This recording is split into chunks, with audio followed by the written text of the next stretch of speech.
So let Bezalel and Oholiab get to work, with every wise-hearted man to whom the Lord has given wisdom and knowledge, to do whatever is necessary for the ordering of the holy place, as the Lord has given orders. Then Moses sent for Bezalel and Oholiab, and for all the wise-hearted men to whom the Lord had given wisdom, even everyone who was moved by the impulse of his heart to come and take part in the work.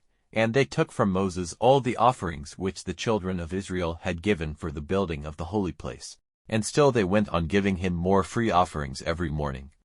Then the wise men, who were doing all the work of the holy place, came from their work, and said to Moses, "The people are giving much more than is needed for the work which the Lord has given us orders to do." So Moses made an order and had it given out through all the tents, saying, "Let no man or woman make any more offerings for the holy place." So the people were kept from giving more, for the material they had was enough and more than enough for all the work which had to be done. Then all the expert workmen among them made the house with its 10 curtains. Of the best linen, blue and purple and red, they made them, with winged ones worked by expert designers. Every curtain was 28 cubits long and 4 cubits wide, all of the same measure, and 5 curtains were joined together, and the other 5 curtains were joined together. And they put twists of blue cord on the edge of the outside curtain of the first group, and in the same way on the outside curtain of the second group. 50 twists on the one curtain and 50 on the edge of the curtain of the other group, the twists being opposite to one another. And they made 50 hooks of gold, joining the curtains one to another with the hooks, and so the house was made. And they made curtains of goat's hair for the tent. 11 curtains were made. Every curtain was 30 cubits long and 4 cubits wide, all of the same measure.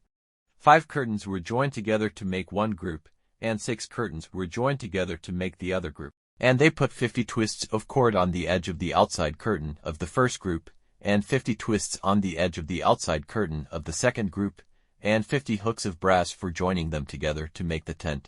And they made a cover of sheepskins colored red, to go over the tent, and a cover of leather over that. And for the uprights of the house they made boards of hardwood. The boards were 10 cubits long and 1 cubit and a half wide. Every board had 2 tongues fixed into it. All the boards were made in this way. They made 20 boards for the south side of the house, and for these 20 boards, 40 silver bases, 2 bases under every board, to take its tongues. And for the second side of the house, on the north, they made 20 boards, with their 40 silver bases, 2 bases for every board. And for the west side of the house, at the back, they made 6 boards, and 2 boards for the angles at the back. These were joined together at the base and at the top to one ring, so forming the 2 angles. So there were 8 boards with 16 bases of silver, 2 bases under every board. And they made rods of hardwood, 5 for the boards on one side of the house, and 5 for the boards on the other side of the house, and 5 for the boards at the back, on the west. The middle rod was made to go right through the rings of all the boards from one end to the other. All the boards were plated with gold, and the rings through which the rods went were of gold, and the rods were plated with gold. And he made the veil of the best linen, blue and purple and red, worked with winged ones designed by expert workmen. And they made 4 pillars for it of hardwood plated with gold. They had hooks of gold and 4 silver bases. And they made a curtain for the door of the tent, of the best linen with needlework of blue and purple and red. And 5 pillars for the curtain, with their hooks.